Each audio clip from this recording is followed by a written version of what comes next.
Então, Luciana, muito bem-vinda. Muito bem-vinda a todo mundo aí que está aí com a gente. Queria que você se apresentasse para as pessoas e contasse. Já tem uma outra live da Luciana aqui com o Diogo. Pessoal, aqui no perfil, em algum canto, nessas mais de 3.000 publicações. Mas tem também no YouTube, então se vocês pesquisarem pelo nome dela no canal, vocês também vão encontrar um outro bate-papo bem legal que eles tiveram. E agora a Luciana volta aqui de novo, agora nesse nosso novo projeto, que é ter uma pós-graduação em transtornos do neurodesenvolvimento, desde o diagnóstico até a intervenção. A gente mudou um pouquinho a pegada, Luciana, acho que talvez você não tenha acompanhado aí com todas as questões que você estava aí passando, mas a gente resolveu fazer esse pequeno ajuste para que a gente possa realmente cobrir todos os pontos dos transtornos do neurodesenvolvimento, desde o processo diagnóstico até o processo de intervenção. Então, dentro desse processo diagnóstico, você, enquanto neuropsicóloga, queria que você contasse aí pra gente um pouquinho sobre você, sobre a sua área de atuação. Então, vamos lá, vou contar um pouquinho da minha formação. Eu sou graduada em psicologia e sempre gostei muito de trabalhar com criança, né? Então, trabalhando com crianças desde sempre, desde a faculdade, eu sempre gostei muito também de trabalhar com a parte de aprendizagem. Então, eu acabei fazendo uma pós em psicopedagogia, né? Então, sou especialista em psicopedagogia também. E depois de um tempo atuando, eu entendi que me faltava um pouquinho de conhecimento sobre o cérebro mesmo, né? E aí eu fui fazer a neuropsicologia. Então, sou especialista também em neuropsicologia. Hoje eu faço doutorado na área de pediatria. Eu faço doutorado no departamento de pediatria da USP. E o meu tema é autismo e TDAH. Né? Então, eu falo bastante na minha tese, né, que está em andamento ainda, sobre o diagnóstico. Eu não vou, nesse momento da tese, trabalhar com intervenções, mas com diagnóstico. E na pós-graduação também, fiquei com a parte de diagnóstico. Entendi, legal. E o seu mestrado foi em qual área?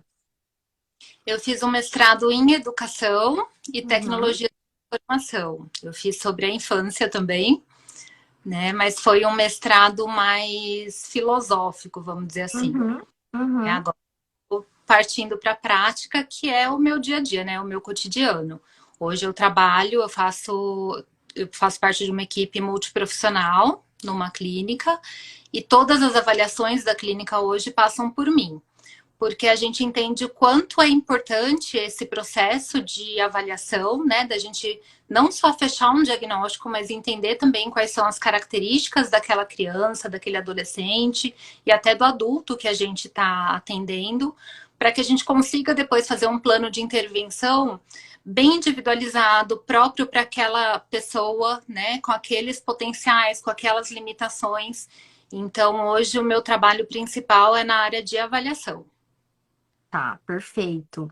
E então hoje, como que é um pouco? Você costuma receber por encaminhamento, porque na clínica já tem um médico, ou vem de outros médicos, ou as pessoas buscam por conta própria, porque o que a gente mais vê, o que eu mais ouço assim, né, no meu direct, tanto eu quanto o Diogo, ou dos pais que às vezes vêm buscar aprender sobre a análise do comportamento comigo, é que assim, eles rodam muito até encontrar um diagnóstico. O grande problema é que esse rodar demais vem ali num atraso muito grande no início das intervenções.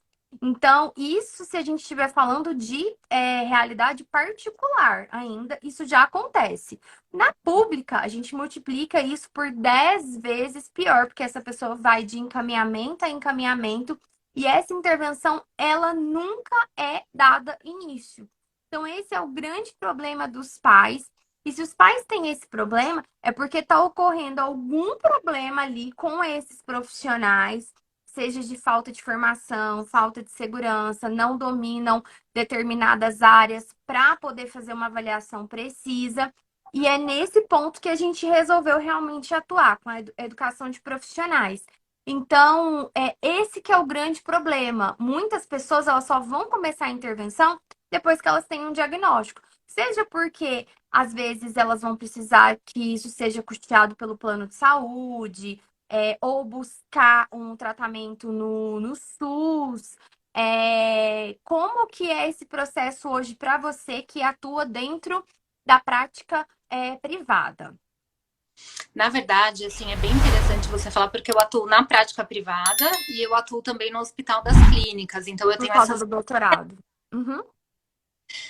Hoje, na clínica, a gente recebe as crianças, os adolescentes, é, por diversos meios. Então, assim, eu tenho muito encaminhamento feito por médico neuropediatra, por psiquiatras, né, que entendem que até para eles desenvolverem o trabalho deles e para fechar um diagnóstico, a gente precisa dessa avaliação multiprofissional.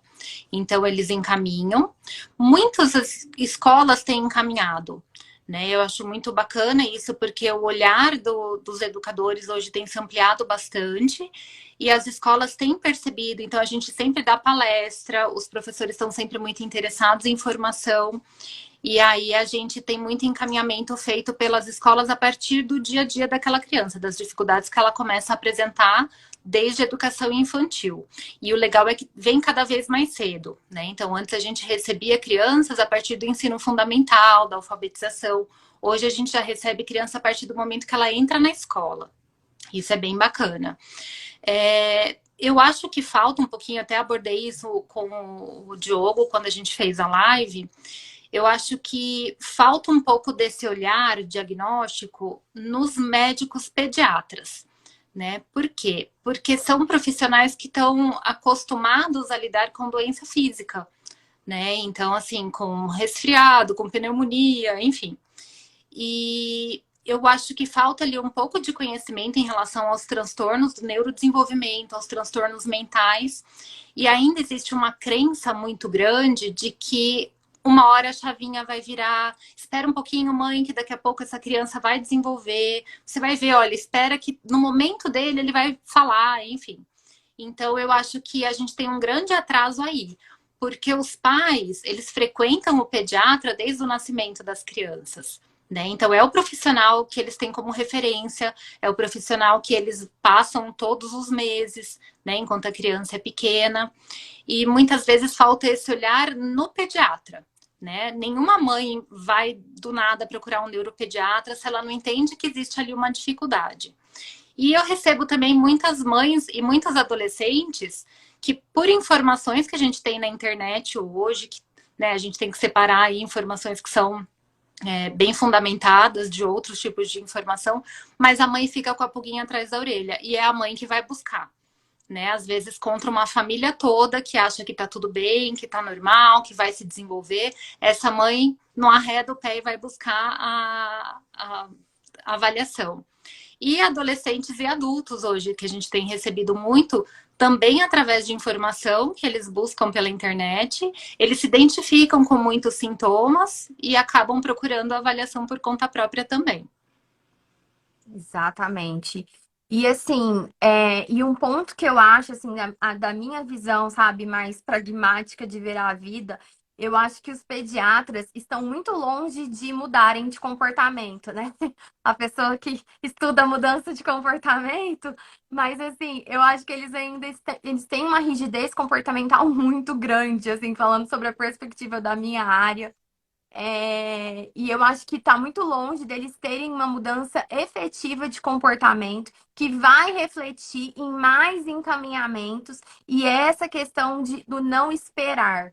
Então, assim, onde eu acho que as pessoas estão mais dispostas à mudança, acho que os pais hoje em dia estão se preparando mais, principalmente na figura da mãe, né? Diogo sempre brinca que ele é excluído, mas assim, acho que ele é exceção à regra, mas acho que principalmente na figura da mãe, eu vejo que essa maternidade ela tem sido mais preparada, mais estudada. Com os recursos da internet mesmo, com os perfis de Instagram, acho que isso é muito bom. Tem claro, informações ruins, mas eu ainda vejo mais positivamente do que negativamente. Uhum. Então, assim, acho que os pediatras vão demorar muito a tomar consciência. Acho que isso tem que partir muito das associações médicas, porque eu ainda acho que os médicos vão ouvir muito mais outros médicos do que profissionais de outras áreas. Então, acho que isso tem que ser muito mais da Sociedade de Pediatria, das associações de médicas, dos conselhos. Acho que eles têm que começar realmente com uma campanha interna, partindo ali de alguém dali de dentro, para fazer essa conscientização. Acho que muito mais fácil as famílias identificarem e principalmente as escolas. Porque passar pela escola, praticamente 99% das crianças vão, com exceção dos pais que optam por homeschooling, por fazer ensino em casa. Mas na escola eles vão passar. E se as pessoas de lá não tiverem conhecimento de desenvolvimento infantil e de transtornos, não é que obrigação, não é obrigação nossa fazer diagnóstico, porque aqui na escola isso não é o nosso papel. Não, não é sobre isso. É sobre você tem crianças, muitas crianças dentro de um ambiente, e você tem uma responsabilidade de olhar quando algo não está legal e você fazer um encaminhamento. E um cuidado que eu acho que as pessoas têm que ter infelizmente, no mundo que a gente vive hoje, é você não ir na opinião de só um profissional. Infelizmente, nós não estamos mais podendo confiar em um só profissional na hora de tomar determinadas medidas. Como, por exemplo, inserir uma medicação, fazer uma mudança, retirar de uma terapia. Eu acho que assim, você tem que buscar mais de uma opinião. Então, assim, eu acho que isso é um grande problema e que se as pessoas não tiverem conhecimento, elas não vão saber que tem algo errado, elas vão interpretar para um outro lado. Esse menino é mal educado, esse menino é agitado demais. Nos casos ali, né, de, por exemplo, o TDAH, ele é muito agitado, ele é muito mal educado. Então, a gente vai fazer pré-julgamentos, o diagnóstico traz estereótipos, mas o não diagnóstico também traz estereótipos. Que são ainda piores, né? Porque daí você coloca essa responsabilidade na criança e na mãe de uma coisa que não é responsabilidade deles. Né? Então, concordo muito com tudo isso que você falou.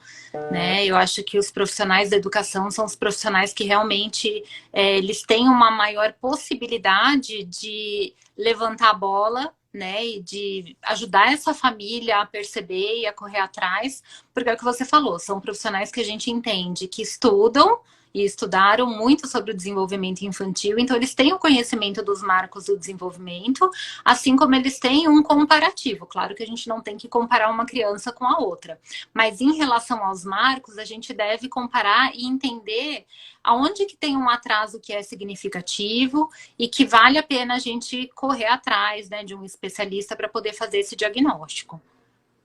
Sim, e se esse atraso representa só uma questão de estimulação, de repente, agora por causa da pandemia, acho que agora a gente vai viver um momento mais perigoso ainda, porque vão jogar tudo na conta da pandemia.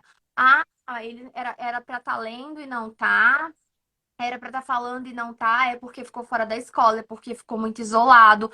Essa família fez um isolamento, não teve contato com outras pessoas, então teve uma regressão social e etc. Isso vai mascarar o olhar para realmente se talvez essa criança tenha algum transtorno. Tá, pode não ter? Pode não ter. Mas a gente realmente precisa pensar nesse ponto de que pode ter sim. É melhor a gente pecar pelo excesso do que pela falta.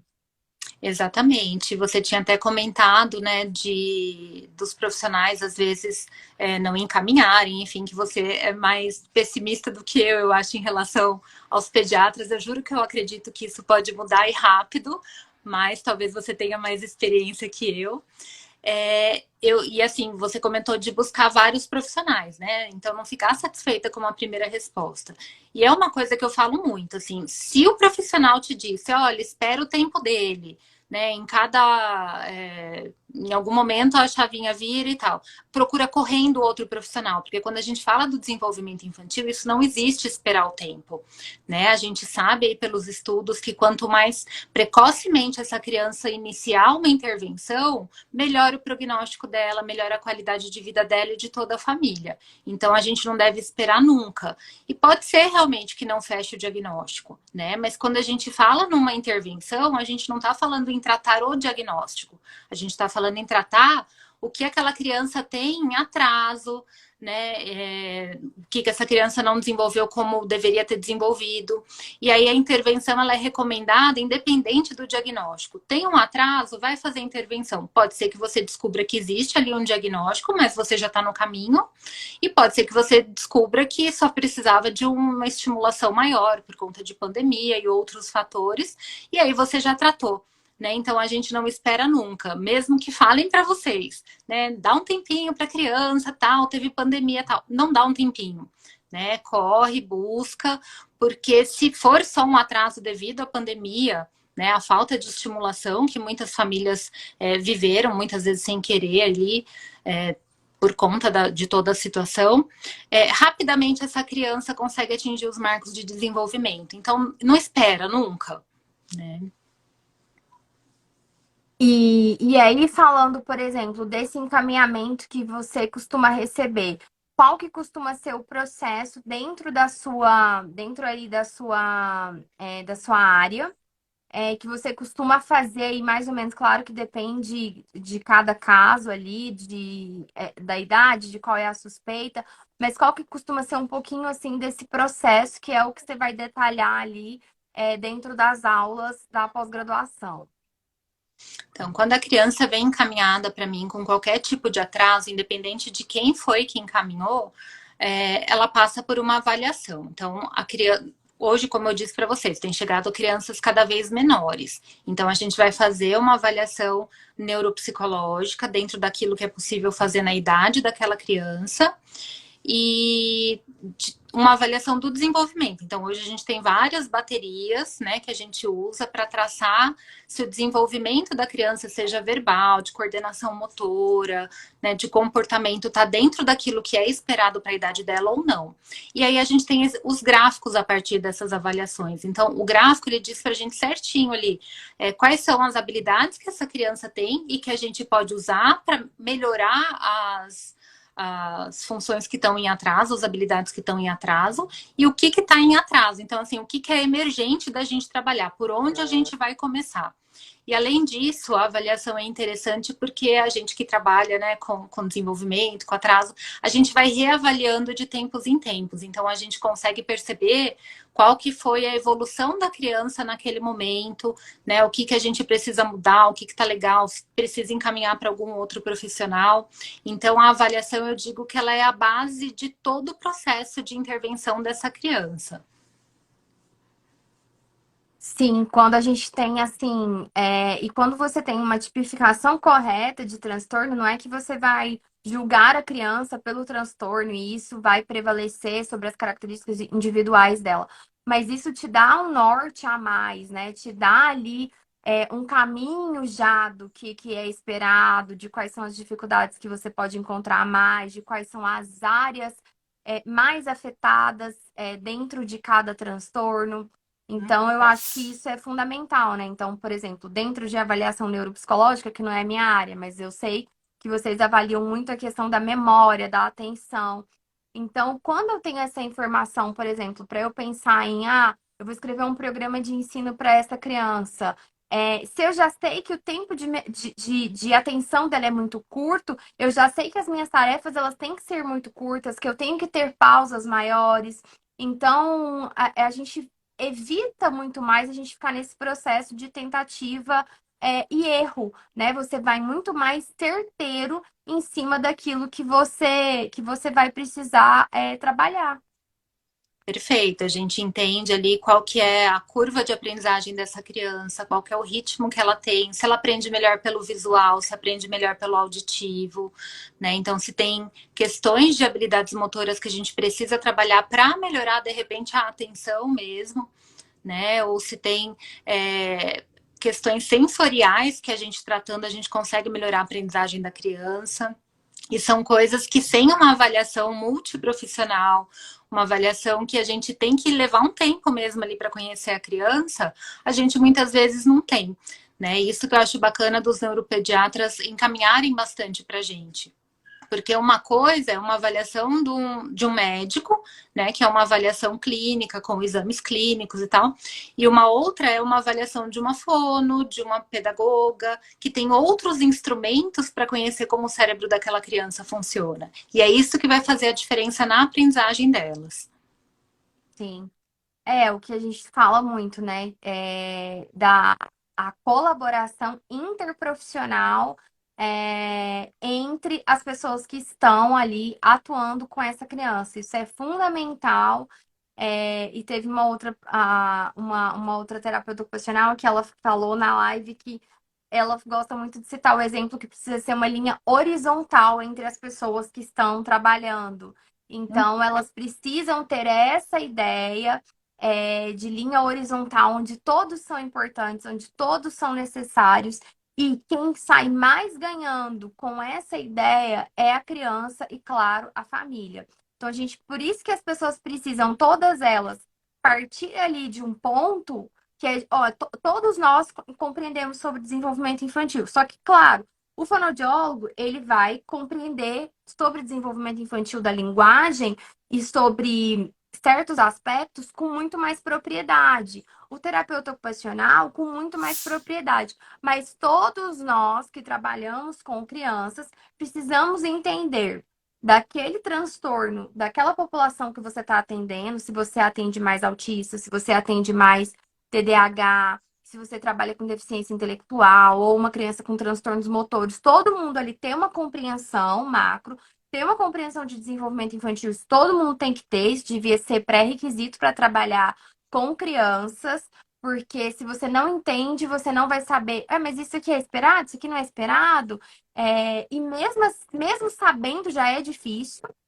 Mesmo tendo esse conhecimento já é difícil, porque cada indivíduo é único, claro, óbvio, mas existe uma linha ali do que é esperado. Podem ter alterações ali, mas essas alterações, elas ficam muito grandes. Há uma alteração ali de uma diferença ali de, nossa, parece que essa criança está há mais de um ano atrasada dos seus pares de mesma idade. Parece que ela tem comportamentos de uma criança de 2 anos e ela já tem 3 anos. Não, aí realmente é algo que merece um olhar. Só que isso só acontece, a gente falando, parece muito simples, porque a gente trabalha com isso, a gente vê isso. Só que lá na prática das pessoas, acaba não sendo. E não só no ambiente da escola, mas de profissionais também. De um fonoaudiólogo entender dos instrumentos que o neuropsicólogo utiliza e como que ele faz a intervenção do psicólogo ter a visão de como que o TO faz as coisas, de como que o fonoaudiólogo faz as coisas. Então, isso a gente precisa ter. Infelizmente, eu sempre falo que ninguém foi treinado na faculdade para trabalhar em equipe. Essa prática colaborativa devia até ser uma disciplina, né? Que devia ter em todos os cursos, principalmente quando a gente fala de transtornos que atingem múltiplas áreas do desenvolvimento. Então, é isso que a gente está buscando trazer. Ó, já que nem todo mundo vai ter a oportunidade de estar numa equipe colaborativa. Nem todo mundo vai ter essa oportunidade, mas a gente pode criar um curso onde a gente vai dar essa oportunidade da gente ter diversos profissionais e dar essa visão multidisciplinar e juntando todas as peças e as pessoas terem essa colaboração interprofissional e já terem esse conhecimento. Então, acho que essa realmente é a grande ideia e o grande diferencial. Não, peraí, vamos trazer a visão de diversos profissionais, os instrumentos que esses profissionais usam, como que eles trabalham, como que eles pensam, qual que é a sua visão. Você traz isso com a sua formação de base, né? Cada profissional traz isso com a sua formação de base, com a sua história de experiência profissional. Então, acho que é justamente isso. E acho que isso faz toda a diferença, né? Você, por exemplo, lá no doutorado, você deve atuar com diversos profissionais de diversas áreas. É o contrário, lá eu atuo mais sozinha, Ah, entendi.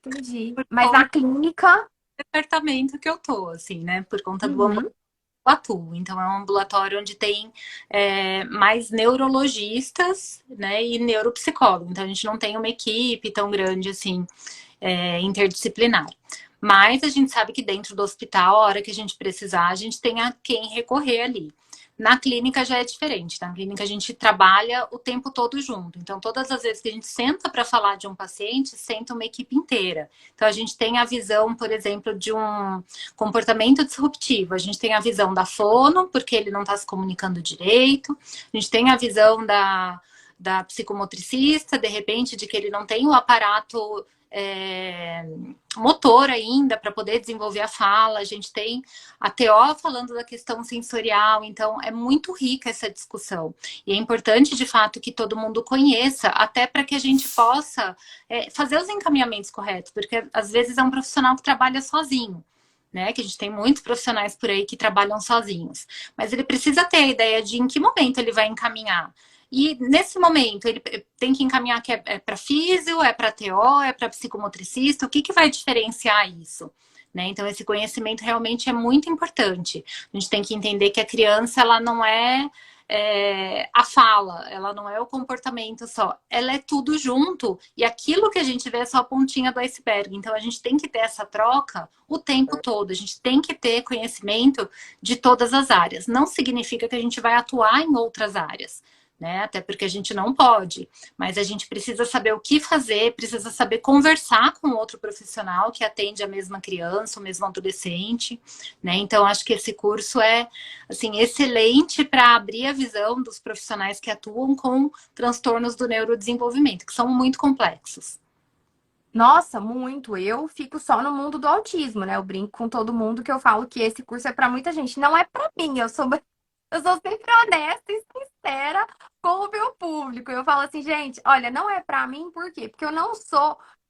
Eu acho que se eu tivesse uma formação em fonoaudiologia, em psicologia, ou atuasse muito ali nos transtornos da aprendizagem, tudo, beleza. Mas eu preciso me aprofundar dentro dos estudos da análise do comportamento. Então, isso já me suga muito. Então, eu preciso focar, porque é disso que eu dou aula.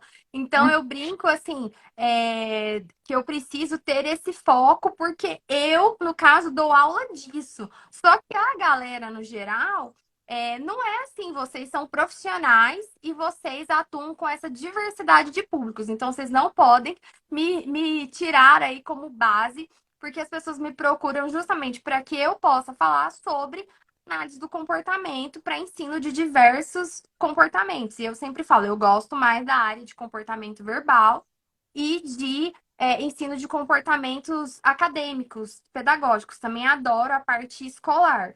Então, essas são duas áreas. Então, tem áreas, por exemplo, que eu não entro muito assim em aprofundar, em ler os artigos. Então, assim, então a gente precisa ter esse foco. Só que quem trabalha com crianças precisa ter esse conhecimento. Ele é complexo, é muita coisa, mas você precisa ter. Só que com o tempo, você vai adquirindo esse conhecimento, vai entrando ali no seu automático da forma como você atua. As suas ações, né, eu imagino que com você aconteça isso. As suas ações, quando você observa uma criança, você já está pensando ali em aspectos específicos da sua área.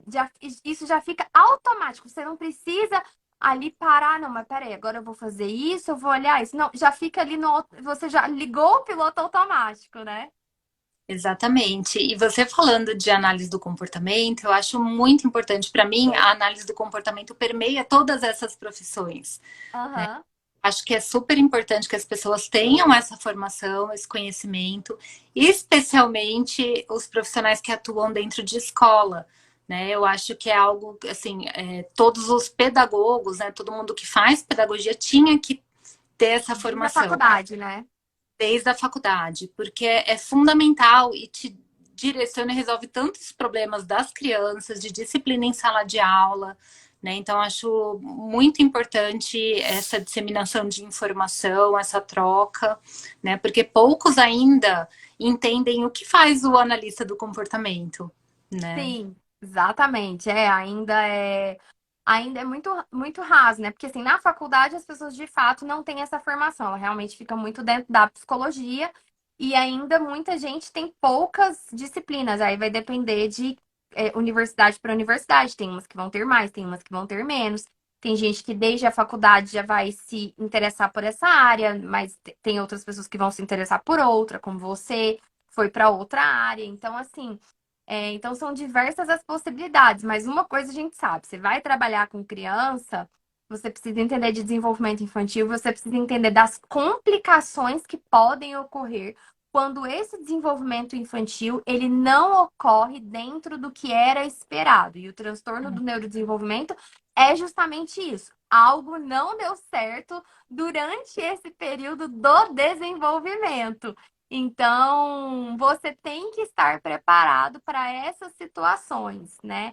Então, a gente é justamente isso. Isso não é negociável. Isso as pessoas não podem deixar de ter, porque tinha que ter desde lá da graduação. Então, gente, eu vou aí me despedir, vou deixar a Luciana aí descansar, porque como eu falei para vocês, ela tá num pós-operatório aí, então não vou tomar tanto, vou deixar ela descansar, mas ela já está se recuperando para a gravação das aulas. Aí ela tem várias aulas para gravar. Então, assim, ela vai estar na pós, a Luciana, ela está não só na pós-graduação em transtornos do neurodesenvolvimento, como também ela ensina sobre transtornos, ela vai ensinar, na verdade, sobre transtornos do neurodesenvolvimento dentro da certificação em terapia ABA. Então, justamente, esse gostinho de entender sobre transtorno do neurodesenvolvimento, a gente quis trazer para vocês dentro da certificação, onde o nosso enfoque é trazer conhecimento sobre a análise do comportamento e a aplicabilidade dela para ensino de habilidades, para tratar ali, né, de certa forma, resolver os problemas de comportamento, mas a gente quis trazer esse conhecimento. Mas realmente, de maneira aprofundada, para a gente falar de desenvolvimento infantil com diversos profissionais, aí na pós-graduação em transtornos do neurodesenvolvimento, desde o diagnóstico até a intervenção. É isso. Então, Luciana, muito, muito, muito obrigada mesmo. Tenho certeza que as aulas serão riquíssimas. Estamos aí te esperando você se recuperar brevemente para estar aí com a gente e que a gente possa ter novos encontros aí já com você totalmente reestabelecida para a gente levar e disseminar mais informação para as pessoas. Eu que agradeço o convite, tanto para a live quanto para o desenvolvimento aí da pós-graduação, da formação. E queria convidar todos, né, para participar. Quem ainda não se inscreveu, corre lá, porque o time de profissionais está excelente, as aulas estão bem aprofundadas, e é desde ali do desenvolvimento infantil, de desenvolver um olhar em relação à avaliação, ao encaminhamento e até o que fazer, né? E não só o que fazer enquanto profissionais da saúde, mas de repente enquanto profissionais da educação, né? O que você pode fazer aí dentro da sua área. Então, queria deixar mais uma vez, né, esse convite aí para todo mundo. E se Deus quiser, semana que vem estou gravando as primeiras aulas. Ah, que bom, que bom. Estamos aí juntas. Depois vou te passar o acesso para você dar uma olhada no que já foi gravado e ver como que estão. Acho que vai ser bem legal. Estamos bem felizes aí com o resultado. As aulas elas vão começar, gente, no dia 28 de março, porque ainda está em processo de gravação, de edição das aulas. Então, mas o pessoal já está fazendo a inscrição para, de fato, iniciar aí, cada um faz no seu tempo, a partir do dia 28 de março. Isso. Estou perdida já nos dias. O tempo tá. Gente, daqui a pouco nós vamos estar falando que é julho, não é? Gente, meu Deus do céu, mas estamos aí. Luciana, obrigada mais uma vez. Obrigada a todo mundo que estava aqui. Amanhã a gente tem live de novo. E é assim, à medida que o pessoal for melhorando de saúde, cada um for tendo disponibilidade, a gente vai marcando e vai apresentando eles aí para vocês, mas todos eles já estão lá no site, todo dia a gente muda, acrescenta mais alguém, que a ideia era justamente essa: trazer várias pessoas e colocá-las juntas em temas pré-determinados para que elas desenvolvessem ali sobre aquele tema, buscando realmente trazer esse conhecimento para toda a galera da saúde e da educação. Beijo, Luciana. Prazer falar com você. Gente, Beijo, bom pessoal. aula, hein? Pode deixar. Tchau, tchau. Tchau.